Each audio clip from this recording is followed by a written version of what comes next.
Vamos a rogarles en el nombre del Señor, como esta es una casa de oración, ¿verdad? Entonces necesitamos la reverencia de vida. Cuando usted va a un hospital, va a ciertos lugares, hay unas señalizaciones, una advertencia de la gente: guarde silencio, no encender celular, no fumar, no pararse en la grama. ¿Han leído todo eso ustedes? Cuando van, prohibido entrada a particulares, etcétera, etcétera. En la casa de oración, lo mismo, hermanos. Tenemos que decirles a las gentes, a nuestra familia, a nuestras amistades, que hay un momento nosotros en los sábados, que es el santo día del Señor, que de repente no vamos a poder contestar llamadas. Tenemos que, si no apagar los celulares, ponerlos en silencio. Hay silencio, dice vibración y sonido, así están, ¿verdad?, los celulares. Y no contestar llamadas, y no hacer llamadas dentro de la casa de oración, y no contestar mensajes, porque no es una irreverencia para el que está en este púlpito, no. La irreverencia es para nuestro Dios. Entonces, en el nombre del Señor les rogamos, cuando nuestro hermano Nelson Alvarado se acerca y le dice a una hermana o a un hermano: por favor, hermano, hermana, apague su celular o desconéctese de él. Él lo está haciendo, cumpliendo con una parte, ¿verdad, hermano?, de que es del ministerio de los obreros también. No se enojen con el hermano, no se sientan ofendidos u ofendidas, hermanas, no. Es que esta es la casa de oración de nuestro Dios, y lo que más necesitamos es reverencia para nuestro Dios. En el nombre del Señor, esos celulares, hermanos, en vibración o en silenciador, como ustedes quieran, o en su defecto apáguenlo, para que podamos participar de esta palabra. Hermano Nelson, si me acompaña a leer una lectura que tenemos en la palabra de Dios, para luego decirle a la congregación y a las personas que están conectados con nosotros, que no sabemos cuántos son, ¿verdad? Es que él es el segundo vocero y como es doble micrófono, ¿verdad, hermano?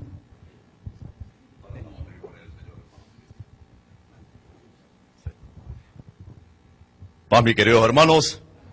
Se escucha bien, ¿verdad? Ok, dice así la bendita palabra, lo vamos a leer, mis queridos hermanos, en el libro de Proverbios, capítulo 11, versículos 14 y 30.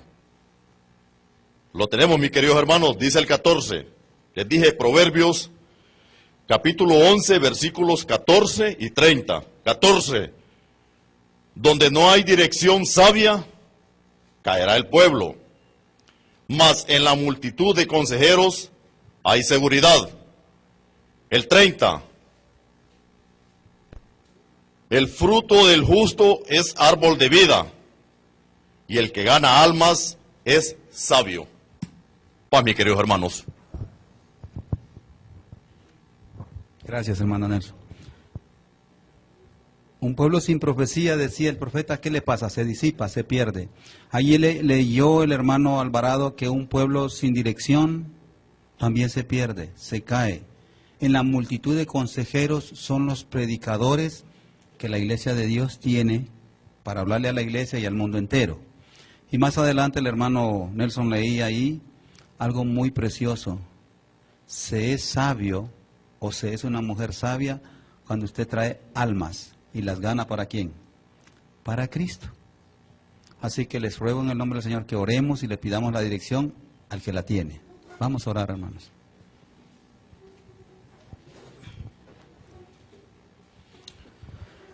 Padre nuestro, que estás en los cielos, bendito Dios, creador de todas las cosas, a quien reconocemos como el Dios de Abraham, de Isaac y de Jacob, y también Dios nuestro. Eres el mismo de ayer, de hoy y de siempre.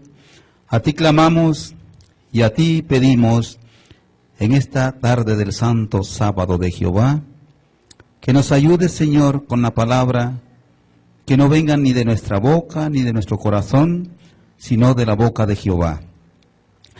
Y que muchas almas que están en el mundo y que se han conectado en este momento con nosotros para compartir de esta palabra, también ellos, Señor amado, sean bendecidos y reciban con agrado, Señor, y con denuedo, con esa libertad que tú nos das a través de tu Espíritu Santo, podamos hablar, podamos predicar, Señor, de tu palabra que tú nos das en esta tarde. Bendice a todos los que están en esta casa de oración y que cuando hayamos terminado el servicio para nuestro Dios, todos hayamos dejado en nuestro corazón la enseñanza, la sabiduría que viene de lo alto, Señor, para glorificarte siempre. Te pedimos permiso, la autoridad tuya, Señor, para predicar tu palabra, la asistencia de tu Santo Espíritu, y en el nombre bendito que es sobre todo nombre, el de nuestro Señor y Salvador Jesucristo. Amén. Pueden sentarse, hermanos.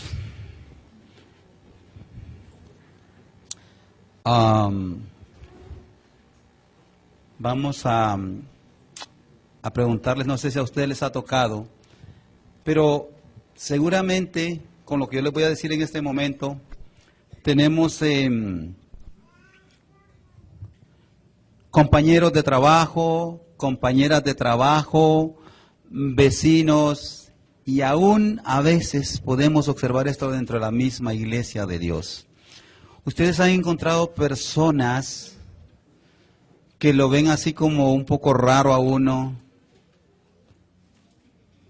¿Qué es lo que vuelve engreída? ¿Qué es lo que vuelve engreído a un hombre? ¿Qué lo puede volver soberbio a un hombre en la tierra? Hay tres cosas, y las vamos a ver en la palabra de Dios, claro. Pero ¿cuáles serían, hermanos, tres cosas que digamos nos podrían poner engreídos, soberbios? A ver, hermanas o hermanos, díganme una de ellas. ¿Qué podría hacer que una persona se sienta tan grande? Y le digo, ¿sabe por qué? Porque cuando voy a alguno de esos moles, ¿verdad?, de esos centros comerciales, y usted llega, se encuentra con una cantidad de gente que muchas de esas personas andan vestidas así con ropa de marca, ¿las han visto? Cuando digo ropa de marca, ya las mujeres entienden más eso que nosotros, que es Zara, que zapatos Nike, que no sé qué, Gear. Y esas personas, de repente a usted que anda con zapatos de esos de más baratos, con otro tipo de ropa, ni lo vuelven a ver. ¿No le ha tocado a usted eso, hermano Timoteo, alguna vez?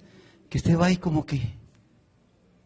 Hablaba yo con una doctora que lo remitíamos a mi hermano Bonerges y queríamos hablar con aquella doctora, pero esa doctora no lo volvía a ver a uno.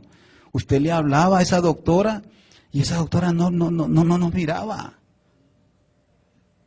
Le hablaba a la gente y ella miraba para otro mundo a saber a dónde, pero queríamos hablarle de los pacientes y no nos daba el rostro, no. Y una vez le dije, por favor, doctora, ¿me puede volver su rostro para hablarle? Porque estoy hablando y usted está de lado. Si es tan amable, vuélvame su rostro para verla. ¿Cuánta gente en el mundo hay así? Pero la pregunta es, díganme ustedes tres cosas antes de poner ya el mensaje ahí. Tres cosas. Dinero, correcto. Hay gente, como le decía mi madre y siempre lo recuerdo de niño, hay gente que no, la que gente dice que no ha tenido y logra tener, loca se puede volver. Hay gente así. Entonces, el dinero, la fama, y lo van a... ¿Quién dijo la fama ahí? ¿Quién dijo? Hermana, en la escritura sagrada de nuestro Dios vamos a ver la fama también. Ya tenemos dos, el dinero, la fama y lo que corrompe a los hombres en la tierra, ¿cuál es? El poder.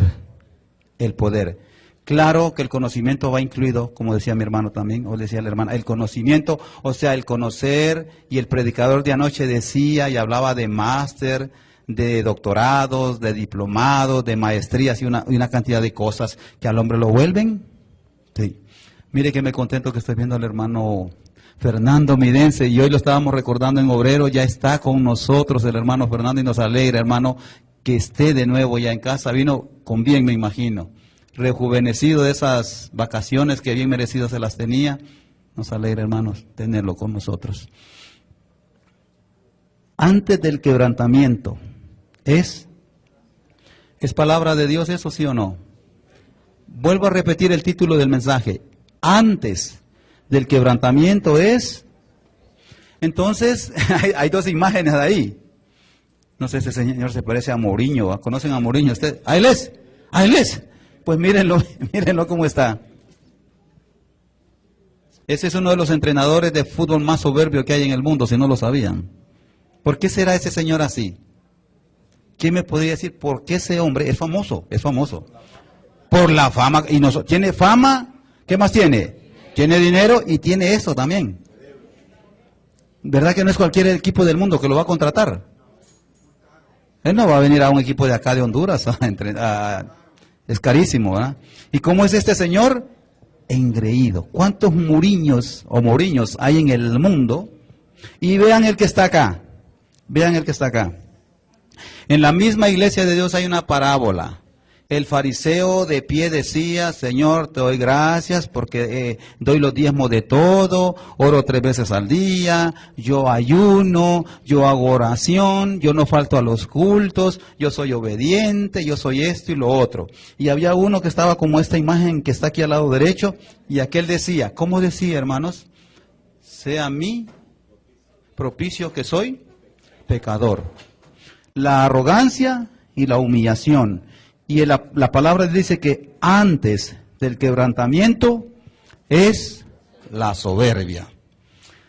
Vamos a empezar con esto, hermanos. Vamos antes acá. Y tenemos esta parte. Lo vamos a leer. Pero ya el versículo completo. En Proverbios capítulo... ¿Quién escribió eso, hermanos? ¿Salomón era rico, sí o no? ¿Tenía fama? ¿Y conocimiento? ¿Y poder? Lo tenía todo. Pero ¿cómo era Salomón? Sabio. Vea, Salomón no le faltaba nada aquí en la tierra. Tenía todo lo que... Aquí hay personas que tienen poder, pero no tienen dinero. Otras tienen dinero, pero no tienen poder. Otras tienen conocimiento, pero no tienen ni poder ni dinero. Pero este varón que escribió esto, inspirado por el Espíritu de nuestro Dios, tenía todo lo que él quería. Y al final de sus días, cuando era un anciano, dijo, vanidad de vanidades, todo es vanidad. Dice, todo lo que quiso y pudo desear, lo tuvo. Mujer, también. Nadie, yo no sé quién más habrá tenido algo, pero la palabra de Dios dice, 300 esposas, 700 concubinas. Si eso que dice la hermana Ana, de mujeres, ¿quién iba a hablar a Salomón de mujeres? Le podía, no se aguanta una, dice el hermano, no sé cómo dice él. Antes del quebrantamiento es la que. Otro sinónimo de soberbia sería orgullo, altivez, correcto, altivez, hermana, orgullo, soberbia es lo mismo, ¿verdad? Y antes de la caída, ahí lo dice hermana Ana, lo que decía, y antes de la caída dice que está la altivez de ¿qué?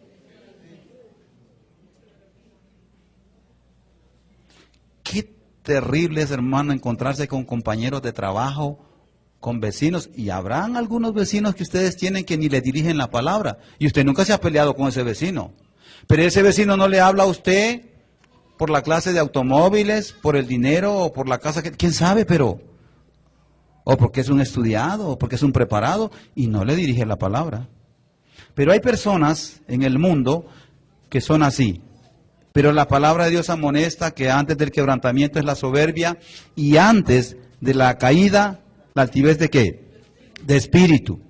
Y vamos a comenzar buscando ejemplos en la palabra de Dios que nos enseñen estas cosas y que nos enseñen algunos personajes que son altivos, ¿verdad? Vamos a ver qué dice aquí. Entonces... Lo están leyendo, se puede leer bien allá, hermanas que están atrás. Dice segundo libro de Crónicas, capítulo 26, 1 al 5 y después del 11 al 15. La lectura, préstenme atención por favor, dice así. Entonces, todo el pueblo de Judá tomó ¿a quién? A Uzías, el cual tenía ¿cuántos años?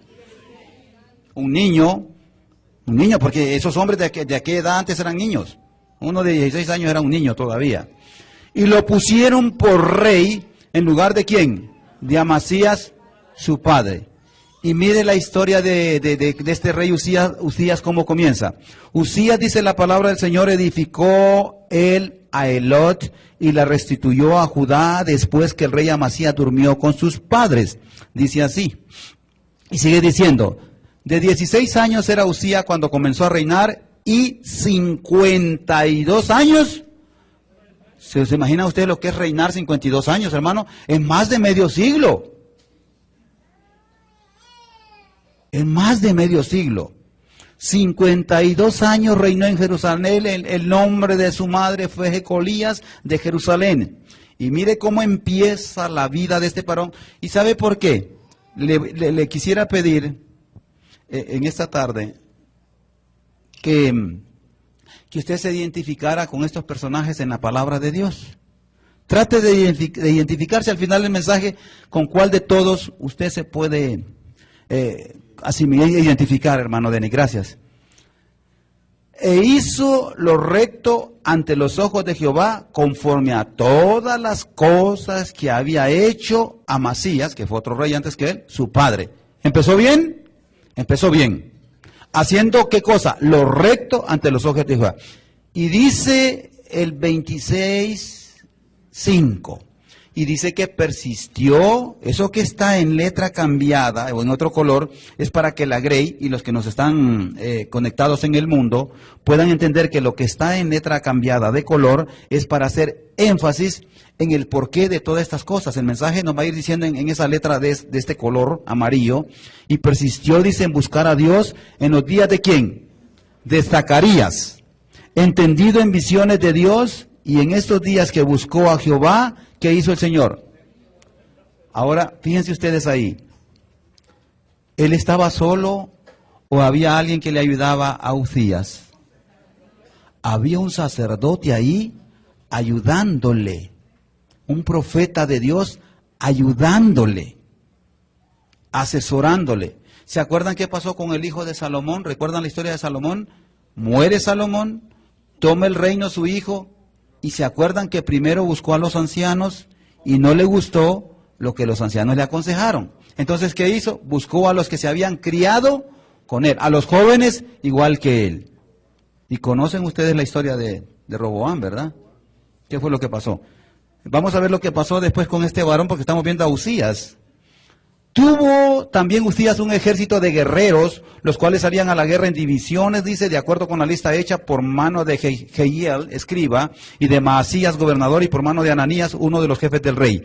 Todo el número de los jefes de familia, valientes y esforzados, era 2,600. Vamos bien hasta ahí con ¿cómo se llama? Con este rey. Y bajo la mano de estos estaba el ejército de guerra de 307,500 guerreros poderosos y fuertes para ayudar al rey. ¿Contra quién? 14.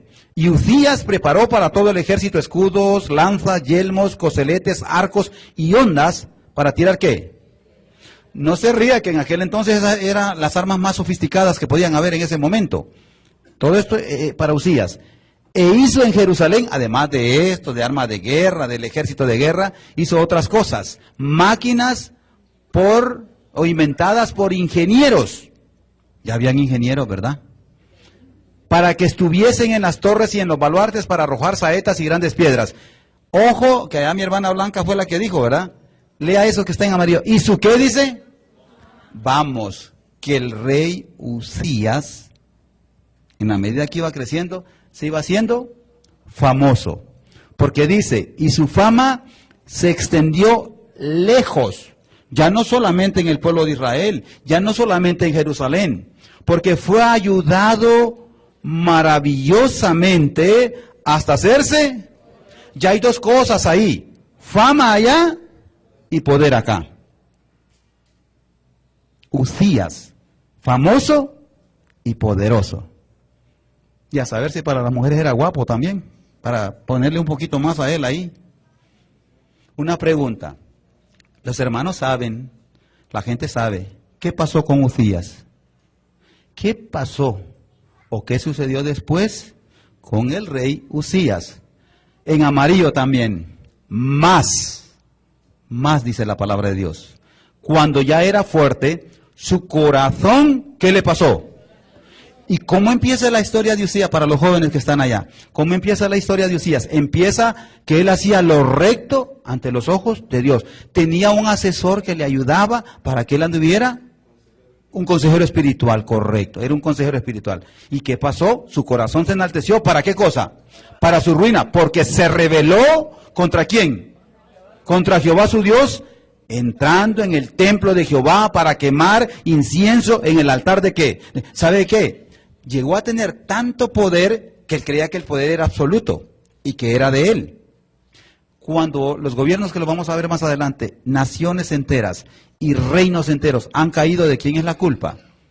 de los gobernantes, para su ruina. Y entró tras él, dice el 17, el sacerdote Azarías, y con él 80 sacerdotes de Jehová, que eran varones valientes, dice la palabra, ¿verdad? Y le miró el sumo sacerdote Azarías y todos los sacerdotes, y aquí la lepra estaba ¿en dónde? En su frente. Y le hicieron salir apresuradamente de aquel lugar, y él también se dio a prisa para salir, porque Jehová lo había herido. Así dice la palabra de Dios, que el rey Uzías fue leproso hasta el día de ¿qué? De su muerte, y habitó leproso en una casa. Fíjese lo que viene, es que no se trata solamente el hecho de estar, estamos hablando de un hombre que se volvió soberbio y después fue humillado.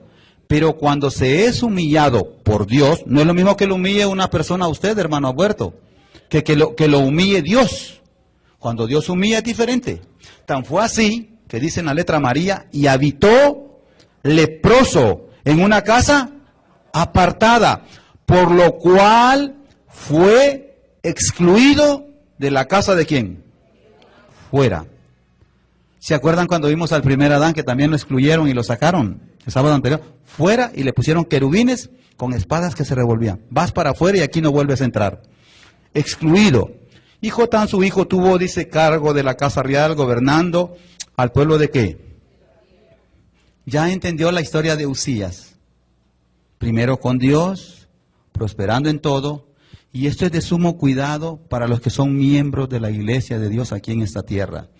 Hay hombres y mujeres que comenzaron como lo hizo el rey Uzías, pero cuando se van engrandeciendo, van adquiriendo conocimiento, dinero, por decirlo, posiciones, famas, cargos, dignidades. Esto es para la iglesia también.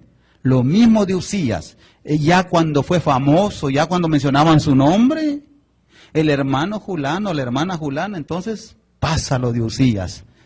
Que Dios nos ayude, hermanos, para no caer en eso. Eso que ven ahí no es más que una relación de lo que ya conoce la iglesia. ¿Se acuerdan ustedes de los gobiernos de Babilonia? ¿Cuáles eran los otros? Medos persas, los griegos, los romanos. Todos esos imperios, ¿cayeron o no cayeron? Sí cayeron. Los egipcios, los asirios, hermano Denis, los fenicios y tanta gente. ¿Por qué caerían todos estos imperios? Y en la palabra de Dios vamos a ver a quién se debe. La caída del reino ahí no fue culpa de Judá. Ahí no fue Judá el culpable. ¿Quién fue el culpable? Uzías. Entonces el Señor lo apartó a él. Para que veamos cómo el Señor... Y estos son los del Imperio Romano. ¿Cayó el Imperio Romano? Cayó también. El más poderoso que hubo en la tierra, ninguno como ellos. El más poderoso también cayó. ¿Por quién? Por sus gobernantes soberbios, por sus gobernantes con altivez. Hubo un emperador, hermano, que le mandó abrir la matriz a la madre para ver por dónde había nacido él. ¿Se acuerdan, hermano? Nerón. Hubo otro que estaba tan loco y tan desjuiciado porque el poder, la fama y el dinero lo había corrompido, que puso a un caballo de cónsul. Calígula fue. Puso a un caballo. Oigan bien, y no es mentira, un caballo de cónsul. O sea, como embajador, pues. ¿Qué le parece? Las locuras de los gobernantes cuando se enaltecen. Y esto no es la excepción, porque en el mundo moderno que vivimos también hemos visto y hemos observado cómo gobernantes de naciones que se vuelven engreídos, soberbios, infatuados, también han caído y hacen caer a sus naciones. Vamos a ver a Manasés.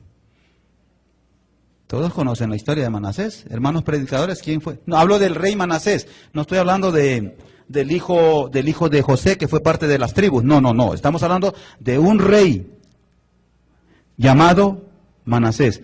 La figura que ven ahí les da a entender quién fue Manasés. Veámoslo mejor en la palabra de Dios. Ya vimos a Uzías. Ya vimos cómo comenzó Uzías y cómo terminó Uzías. Miremos ahora cómo comienza Manasés y cómo termina Manasés. Segundo libro de Crónicas 33, 1 al 7, de 12 años era ¿quién? Aquel otro que vimos era de ¿cuánto dice? De 16. Este es de 12. Más tierno todavía. Más pequeño todavía. Cuando comenzó a reinar, pero este le pudo en cuanto a tiempo al otro. Aquel le fueron 52. Y este, toda la vida de un hombre aquí ahora, ¿verdad? 55 años reinó en bastante tiempo. Pero este comienza mal. Aquel empezó bien. Dice, e hizo lo recto delante de Jehová su Dios, hablando de Uzías. Este comienza mal. Comienza así. Pero hizo lo malo ante los ojos de Jehová. ¿Qué fue lo malo que hizo Manasés? Conforme a las abominaciones de las naciones que Jehová había echado de delante de los hijos de Israel. ¿En qué consistió todo lo malo que él hizo? Porque él reedificó los lugares altos que Ezequías su padre había derribado. Y levantó altares a los Baales. E hizo imágenes de acera. Y adoró a todo el ejército de los... ¿El zodiaco sería, hermano Denis, acá entonces? Ese es el zodiaco, todo eso. Y les rindió, ¿qué más? Culto, también. ¿Y qué más? Edificó también altares en la casa de Jehová, de la cual había dicho Jehová, en Jerusalén estará mi nombre perpetuamente. Si invocares mi nombre, yo estaré en esta casa para siempre. Edificó asimismo altares a todo el ejército de ¿quién? De los cielos, en los dos atrios de la casa de ¿quién? ¿Quiere ver qué más hizo? No solo eso. Y pasó sus hijos, ¿por qué? Por fuego. Aquí vas a quedar quemándolos. Holocaustos, pues. En el valle de los hijos de Himnón. Y observaba los tiempos, miraba en agüeros, era dado a adivinaciones, consultaba a adivinos y encantadores. Se excedió en hacer lo malo ante los ojos de Jehová. ¿Hasta qué? Óigame, pocos reyes en Jerusalén hicieron tantas perversidades como Manasés. Júntele todo lo de Manasés. Idolatría, hechicería, orgía, lo que usted quiera, todo. Además de esto, además de todo lo que ya leímos, puso una imagen fundida que hizo. ¿En dónde la puso? ¿Saben dónde? En la casa de Dios, de la cual había dicho Dios a David y a Salomón su hijo. En esta casa y en Jerusalén, la cual yo elegí sobre todas las tribus de Israel, pondré mi nombre. Y le fue y le puso ahí la estatua. Imagínense. Y se encendió la ira del Señor por lo que él estaba haciendo. ¿Qué sucedió después a Manasés? Porque allá preguntábamos qué le sucedió a Uzías. ¿Se acuerdan lo que le sucedió? ¿Cómo terminó Uzías, hermanos? Leproso, apartado del Señor, desechado prácticamente. Vamos a ver lo que pasa con Manasés. ¿Qué le sucedió? Segundo libro de Crónicas 33, 11 al 13 dice, por lo cual Jehová trajo contra ellos los generales del ejército del rey de los asirios, los cuales aprisionaron con grillos, ¿a quién? A Manasés, y atado con cadenas, ¿a dónde lo llevaron? Qué vergüenza, ¿verdad? Se lo llevaron para Babilonia. En amarilla la letra que está ahí, mas luego que fue puesto en angustia, cuando ya estaba en el cepo, o en la Bartolina, o en la cárcel a donde lo llevaron, ¿qué hizo Manasés? Este varón le oró a Jehová su Dios. Ahora le quiero hacer una pregunta a mis hermanos, que yo mismo me la hice cuando estábamos en el mensaje preparándolo. ¿Ese Jehová que dice oró a Jehová, es el mismo suyo y el mismo mío, o es otro Jehová? ¿Al que le oró Manasés es el mismo o es otro? Es el mismo nuestro. ¿Es al que le estábamos orando hoy en el culto de oración los hermanos que vinieron? ¿Es al que le oraron los obreros? ¿Al que le oraron las mujeres? ¿Al que le oran los niños en Berea 1 y 2? ¿Prejuveniles o jóvenes? ¿Es el mismo Dios o es otro? Pregunto, ¿es otro? Oró a Jehová su Dios, que es el suyo y es el mío. Humillado, dice, grandemente en la presencia del Dios de ¿quién? Muchos de los padres de ustedes o abuelos que ya duermen en el Señor, le oraban a ese Dios de Manasés. Y habiendo orado a él, ¿qué pasó? Fue atendido, pues Dios oyó su oración. ¿Y qué más le hizo? Y lo restauró a Jerusalén. ¿A dónde? Otra vez lo volvió a poner ¿a dónde? A su reino. Entonces reconoció Manasés que Jehová era. La historia no es una historia así solo por contársela y como que si fuera un cuento a los niños cuando uno los quiere dormir en la cama. Esto no es para dormir niños en la cama. Es para despertar a despertar adultos de sus camas, donde permanecen así como pernoctando y durmiendo y no reconociendo que hay un Dios todopoderoso. ¿Quiere hacer el papel de Uzías? ¿Quiere hacer el papel de Manasés? Y le voy a dar otro también, si me permite, busquemos otro. Este lo conoce usted también. ¿Quién no la conoce? Hay de las 7 maravillas del mundo, en el tiempo de él se construyó, en las cuales, ¿la recuerdan, hermano? Hay una, los jardines colgantes, una majestuosidad de arquitectura en aquel entonces. Los jardines colgantes de Babilonia. Y un día este rey, Nabucodonosor, se estaba paseando, creo que era por el palacio, y empezó a hablar él solo, no hablaba con nadie, estaba hablando con su propia conciencia.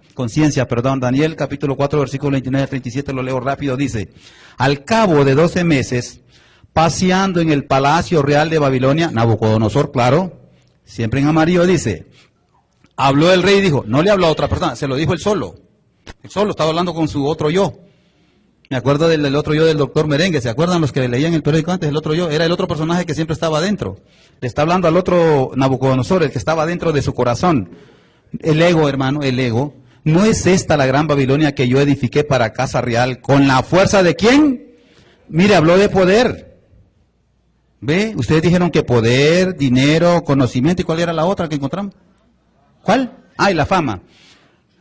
Que yo edifiqué para casa real con la fuerza de mi poder y para gloria de mi majestad. Él solito se preguntaba. Aún estaba la palabra en la boca del rey cuando vino una voz del cielo. A ti se te dice, rey Nabucodonosor, el reino ha sido ¿qué? Quitado de ti, y de entre los hombres te arrojarán, y con las bestias del campo será tu habitación, y como a los bueyes te apacentarán. Y 7 tiempos, 7 años pasarán sobre ti, hasta que reconozcas que el Altísimo tiene el dominio en el reino de los hombres y lo da ¿a quién? A quien Él quiere. Te equivocaste, Nabucodonosor, le dijo el Señor. En la misma hora se cumplió la palabra sobre Nabucodonosor y fue echado de entre los hombres. ¿Y qué comía Nabucodonosor? ¿Usted cree que es una historia de mentiras? Esto es una historia verdadera, es historia sagrada. Y comía, donde estoy, hierba, como los bueyes, y su cuerpo se mojaba con el rocío de ¿qué? Del cielo, hasta que su pelo, ¿cómo le creció? Como plumas de águila, y sus uñas como las de ¿quién? ¿Se lo imaginan ustedes? Mas al fin del tiempo, yo, Nabucodonosor, alcé mis ojos al cielo y mi razón me fue devuelta. ¿Y qué hizo Nabucodonosor? Y bendije al Dios Altísimo, y alabé y glorifiqué al que vive ¿para qué? Para siempre, cuyo dominio es sempiterno y su reino por todas. Pero tuvo que pasar esto, Nabucodonosor. Todos los habitantes de la tierra son considerados como nada, y él dice que hace según su voluntad en el ejército del cielo y en los habitantes de la tierra. Y no hay quien detenga su mano y le diga, ¿qué haces? Y sigue diciendo, el 36, mire lo que dice el 36. En el mismo tiempo, mi razón me fue, ¿qué cosa? De vuelta. ¿Y la majestad de qué? De mi reino. ¿Y qué más se le devolvió a Nabucodonosor? Mi dignidad y mi grandeza volvieron a mí. Y mis gobernadores y mis consejeros me buscaron. Y fui restablecido en mi reino, y mayor grandeza me fue. Ahora yo, Nabucodonosor, alabo, engrandezco y glorifico al Rey del cielo, porque todas sus obras son verdaderas y sus caminos justos. Y mire lo que dijo al final este hombre. Y él puede humillar a los que andan, dijo Nabucodonosor, el de los jardines colgantes de Babilonia, a los que andan con soberbia. Qué triste es en la tierra ver hombres y mujeres con soberbia. Qué triste, hermanos, verlos. Y ese hombre, Dios lo... Es que el problema que estamos viendo aquí es no la humillación de una persona que humilla a otra. Ah, me humilló. No, es humillación de Dios y ensalzamiento de Dios lo que estamos viendo acá. Uzías, engrandecido por Dios, humillado por Dios. Manasés, humillado por Dios y luego ensalzado por Dios. Nabucodonosor, humillado por Dios y luego ensalzado por Dios. ¿Qué vamos a pedirle al Señor nosotros en este mensaje? Porque antes del, ¿cómo se llama el mensaje? Antes del quebrantamiento es la soberbia. ¿Qué le sucede, hermanos, a los gobernantes soberbios? Sí, hermano Denis. Sí, los humilla. ¿Saben ustedes que la iglesia de Dios, y no digo nombres por respeto a las naciones y a sus gobernantes, la iglesia de Dios lo decía, ese gobernante blasfemó contra Dios y tocó a su pueblo, que es como la niña de sus ojos? ¿A qué tremendo lío se ha metido? Lo decía la iglesia de Dios. El mundo no percibía esto. Y con nuestros ojos la iglesia fue testigo de esto. ¿Qué le sucede a los gobernantes? A esos gobernantes que son soberbios. Permítame, hermano, voy a... antes esto, soberbia es sinónimo de ¿qué? Humildad sería sinónimo de honra. Veamos si es así, permítame. Proverbios 11, 2, 29, 23 dice así. Cuando viene la soberbia, viene también ¿qué cosa? Mas con los humildes está ¿qué? Pero préstele atención a esa parte que dice, cuando viene la soberbia, viene también ¿qué? O sea, soberbia y deshonra están juntos. Mas con los humildes está la sabiduría. Y la otra parte nos dice lo siguiente, miren. La soberbia del hombre, y mi hermano Denis lo dijo antes, la soberbia del hombre le abate, pero al humilde de espíritu le sustenta. Mire qué contrariedad la que encontramos. Soberbia, deshonra, humildad va junto con la honra. ¿Se entiende eso? Hay un consejo para la iglesia más adelante, hermanos. Ahí está una pregunta. Como estamos hablando de la soberbia y de la humildad, ¿cómo debe de ser un hijo? Hermano, un gusto verlo, hermano Jaime, con todo el corazón se lo decimos. Y nos va a dar ese bautismo. ¿Cómo debe ser un hijo o una hija de Dios? ¿Cómo debe ser? No es fácil, hermano. No es fácil. No es fácil. Aunque usted tenga fama. Mire, recuerde 4 cosas que hemos visto hoy. Volvamos a repetir. Dijimos fama, dinero, poder y 4. Todas esas las tuvo Salomón. Y a veces solo con una de esas que tenemos, ¿cómo estamos? La pregunta es, ¿cómo debe ser un hijo o una hija de Dios? Que lo diga el Señor. Él dice así, San Mateo 18, 3 al 4, y dijo, de cierto os digo que si no os volvéis y os hacéis como ¿qué? Tienes que ser como niños, tenemos que ser como niños, no entraréis en el reino de los cielos. Así que cualquiera que se humille como este niño, ese es el mayor. ¿En dónde? Aquí no hay grandes, hermano, aquí no hay grandes ante los ojos de Dios. Será en el reino, pero tiene que humillarse como se humilla, o como este niño que lo puso como lo. Cualquiera que se humille como este niño, ese es el mayor en el reino de los cielos. Sigue diciendo San Mateo 23, 11 y 12, el que es el mayor de vosotros, sea qué cosa. Este consejo nos queda para los hermanos que están alcanzando algunos loores, que están alcanzando sabiduría, que están alcanzando conocimiento, que empiezan a sobresalir en la iglesia de Dios. Cuidado, que el que crea ser mayor tiene que hacerse como siervo, porque el que se enaltece será humillado, y el que se humilla será. Ahí tienen ustedes a Uzías, a Manasés y a Nabucodonosor para que mediten cuando este mensaje se haya terminado. Siempre se ha hablado, con una hermana hablábamos ayer, ¿verdad? Una hermana hablábamos, el temor de Jehová. Ella misma, sin saber que este era el mensaje de hoy, me decía ella, es que no es el mismo el temor de... Pero yo no le dije que venía en el mensaje, sino que así salió la plática. Hermano, decía ella, no es el mismo el temor de Jehová que el temor a Jehová. ¿Cuál es la diferencia? Es que platicábamos con ella porque recordábamos que no es lo mismo la fe de Jesús que la fe en Jesús. No es lo mismo. Y así estaremos para siempre con el Señor, que ahí estaremos para siempre con el Señor. Cuando dice, ¿cuál es el temor de Jehová? ¿Quiere llevárselo anotado en un papelito? ¿O se lo quiere llevar en el corazón la respuesta a esa pregunta? Como dice la pregunta, hermanos, ¿cuál es el temor? Preguntémosle al Señor. Dice Proverbios 8:13. El temor de Jehová es aborrecer, subrayelo en su corazón si quiere. La soberbia, lo está entendiendo porque para allá vamos. El temor de Jehová. Hay que aborrecer la soberbia, hermanos. Hay que aborrecer la arrogancia, el mal camino y la boca perversa. Aborrezco, dice el Señor en su palabra. Ese es el temor, no a Jehová. El temor de Jehová es aborrecer eso. La soberbia y la arrogancia. Les digo una cosa. Cuando una persona está enferma, cuando una persona tiene mi hermano Denis que trabaja en la salud, una persona, hermano, que está postrado en una cama, cuando una enfermedad de esas de tipo terminal, lo llevan a la cama y después a la muerte, ¿dónde quedó toda la soberbia? ¿Y dónde quedó toda la arrogancia? Ahí se terminó, hermanos. Hasta ahí llegó. Se acabó.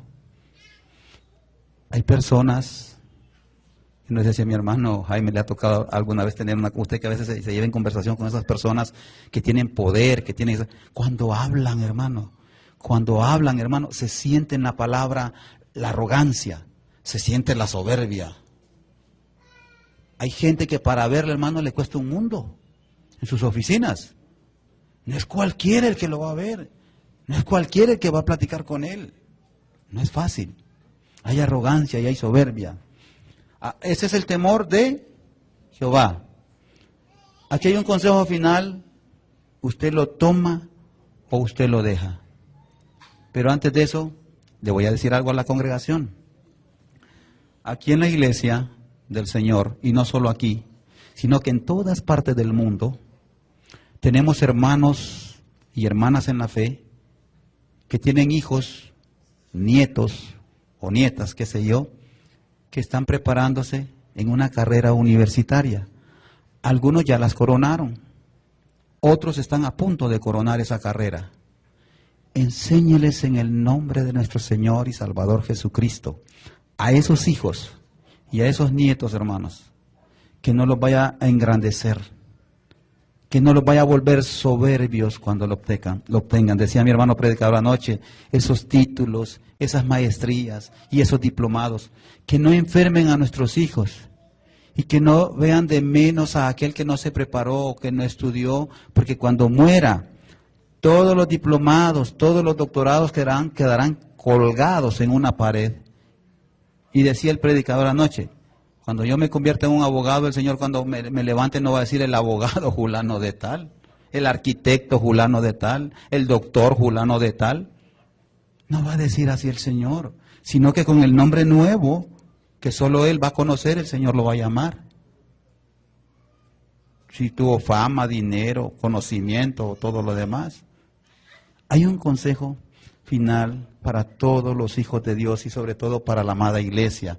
Hermanos, enseñemos a nuestros hijos y eduquémoslos de tal manera que todo el que va alcanzando, sea dinero, sea fama, sea poder, un alto puesto en el gobierno, qué sé yo, como el que alcanzó el profeta Daniel, un puesto altísimo, hermanos, en el gobierno gentil, ¿verdad? Y sin embargo, fue humilde siempre. Nunca cambió. Nunca nuestros hijos vayan a cambiar por un título, por una casa, o por cualquier cosa material que obtengamos en esta vida, o por cualquier conocimiento que podamos adquirir. Porque voy a leer solo el consejo final de la iglesia. Ustedes se imaginan al rey David, que fue un gran rey, por cierto. Hay una hazaña del rey David que es una de las más grandes. Cuando fue a pelear contra Goliat, ¿se acuerdan? ¿Venció al gigante o no lo venció? Lo venció. Pero a una cosa, y si usted lee el libro de los Salmos, no hay en ninguno de los Salmos, por parte del rey David, una alusión donde él haya dicho que venció a Goliat. ¿Se imaginan David con un letrero en la frente que decía MG? ¿Qué querría decir MG en la frente de David? Mata gigantes. Y si hubieran escrito libros y conferencias Y las hazañas de David, de que mató a Goliat, y en ninguno de los salmos él dice, yo maté a Goliat. No es humildad eso, porque como dice el hermano Alberto, no era él, sino alguien que estaba con él, que había hecho que eso sucediera, hermano Alberto. Y para terminar la historia, que voy a leer el consejo final, allá por el siglo XVIII, XIX, a finales, habían unos carruajes grandes, hermanos, pero grandes, grandes, que les llamaban diligencias, eran, así les decían, hermanos, Jaime, diligencias eran, ¿verdad? Pero en esas diligencias habían diligencias para llevar pasajeros, ¿verdad? Eran por caballos, corridos y todo aquello. Carruajes, correcto, hermano, carruajes. Entonces un hombre compró un boleto que decía primera clase. Cuando él entra a la diligencia o al carruaje, habían de segunda y tercera categoría, ¿verdad? O clase. Pero cuando él entra, ve que todos están juntos. Ni modo, yo me siento, pero no sé quiénes son de primera, quiénes son de segunda y quiénes son los de tercera. Pero cuando aquel carruaje, hermano, va subiendo una pendiente muy inclinada hacia arriba, empieza a fallar el carruaje. Y dice el conductor del carruaje, de la diligencia, señores, por favor, atención, atención, señores, los que tienen boleto de primera clase, quédense sus asientos, no se levanten, sentaditos en el asiento. Por favor, los de segunda clase se bajan y caminan, por favor, y nos esperan al terminar la pendiente. Pero los de tercera clase, bájense todos y empiecen a empujar. ¿Verdad? Hermanos, en la iglesia de Dios no hay ni primera ni de segunda clase. Todos somos de tercera clase porque todos tenemos que empujar el carruaje que es la iglesia de Dios. Todos. Todos, hermanos, somos de tercera clase. Aquí no hay ni primera ni segunda clase, hermanos. No existe, hermanos. Enséñele a sus hijos, enséñele a los obreros de Dios y a las obreras de Dios que aquí solo habemos de tercera clase, porque todos empujamos ese carruaje, hermano. No importa si tiene dinero, no importa si tiene títulos, no importa si tiene conocimiento. Si el hermano que vino de allá de la montaña trae kites o guaraches, como le llaman algunos, y el otro trae tenis Legier, a los dos se les dice que son de tercera clase. Y a empujar el carruaje, hermanos. Aprendamos eso y enseñémosles a nuestros hijos.